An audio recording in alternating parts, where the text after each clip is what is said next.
The rain fell in relentless sheets, drumming against the tin roofs of the scattered homesteads and turning the dusty trails of the prairie into rivers of mud and fury, and Sam Callahan, a lean, weathered cowboy who had spent most of his life under the wide, open sky, felt the tension in his chest tighten as he guided his sorrel mare along the ridge above the lower creek, eyes narrowing against the blur of rain, ears straining to hear above the roar of water that had risen faster than any storm he'd seen in years, and it was then that he saw them, two women clinging desperately to the splintered remains of an old wagon half submerged in the churning current, their dresses soaked through, hair plastered to their faces, their screams lost in the thunder of the flood, and something in Sam's chest twisted with a mix of fear and resolve, because there was no time to hesitate, no time to weigh options. He had to act, and fast, because the river would not wait, and neither would death if he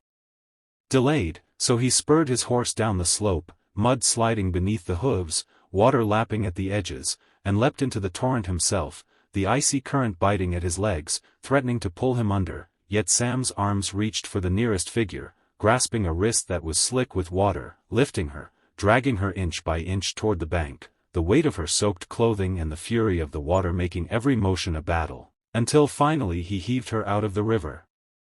collapsing onto the muddy shore with her in his arms as she coughed and gasped, eyes wide with shock and fear, while the second woman clung to what remained of the wagon, screaming for help, and Sam, heart pounding, pushed through the water again, bracing himself against the pull of the current, finding a grip on her waist and dragging her to safety as the river roared and claimed the wagon piece by piece, until both women lay on the bank, shivering violently, blue-lipped and trembling, and Sam stripped off his long duster coat, wrapping it around them, his strong arms steadying them against the cold, whispering calm words they could barely hear over the storm, "You're safe now. I've got you, just stay with me," and leading them to a small rise where an abandoned line shack offered what little shelter he could provide, Sam gathered driftwood and struck flint against steel, sparks catching, smoke curling upward as he coaxed a fire to life, the flames crackling against the storm, illuminating the women's soaked, pale faces, eyes wide with gratitude and lingering terror, and he sat close, shielding them from wind and rain with his body and the coat, feeding the fire, speaking softly, telling them stories of the prairie, of calmer days, of sunrises over mountains and fields, each word a tether to warmth, to hope, and slowly the tension in their bodies eased, shivering subsiding to tremors, fear softening into trust, until one whispered, "Thank you, you saved us."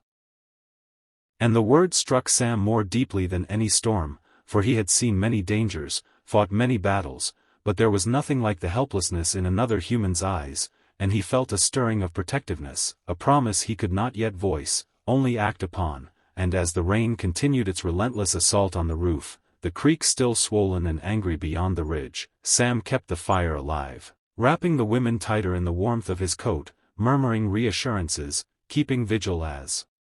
the night stretched on, because he knew the world outside offered no mercy, but here, by this fragile fire, there was safety, and in that moment, a strange intimacy formed, a bond of survival, of shared fear, and of gratitude that ran deeper than words, binding the cowboy to these two strangers whose lives he had plucked from the jaws of the flood, and as hours passed, the fire became a small sun in the darkness, casting dancing shadows across their faces, and Sam's mind wandered briefly to the paths that had brought him here, a solitary man accustomed to riding alone, yet now he realized the weight of responsibility was heavier than any saddle, heavier than any burden he had carried before, yet somehow more vital, more urgent, and as dawn approached, gray and tentative, the rain finally easing to a drizzle, he knew he could not simply let them walk away, nor could he leave them to recover on their own, and so he rose, helping them to their feet, guiding them to safer ground, checking their injuries, offering water and what little food he had in his saddlebags, speaking in quiet tones to calm their nerves, until both could manage a shaky, grateful smile, and in that exchange, there was an unspoken understanding. The world was dangerous, wild, and unpredictable, but in moments like this, courage, kindness, and a steady hand could carve a sanctuary, however temporary, against the chaos of nature and the indifference of fate, and Sam, looking at the women wrapped in his coat, firelight still clinging to their damp hair, felt a strange pride mingled with humility, knowing that though he had saved them from death that night, The bond formed in adversity would linger, shaping lives in ways unseen, and as he helped them take cautious steps down a safer trail, leading them toward the nearest homestead that would offer proper care, he kept one hand on the rein, one eye on the creek still swollen with storm runoff, and one ear alert to the whispers of the wind and the occasional cry of birds returning after the flood, aware that in this vast, untamed land, every life saved was a victory, and every choice carried weight. And as the morning sun broke through clouds tinged with pink, gold, and gray, Sam Callahan, cowboy, rescuer, and silent guardian, walked on, two women beside him, their lives forever intertwined with his own through that night of terror and courage, the fire, the river, the rain, and the coat that had wrapped them in warmth, and in the quiet aftermath. He knew that heroism was not always about guns or duels or cattle drives, it was sometimes about showing up when the world was at its worst, and holding others against the storm until dawn, and as they reached the safety of a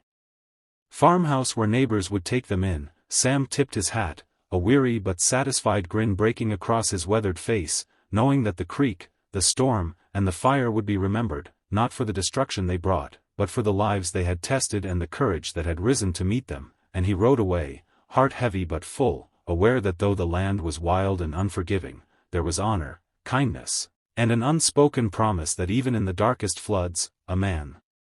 could pull others from the water, wrap them in warmth, build a fire, and ensure that they would live to see another day, the bond forged in that night's chaos remaining unbroken, unspoken, yet undeniable, as the prairie stretched wide and endless, and the cowboy rode into the softening dawn, carrying with him the memory of two lives saved and the quiet knowledge that he had done right by them when it mattered most, and that sometimes, just sometimes, courage and compassion were the truest forms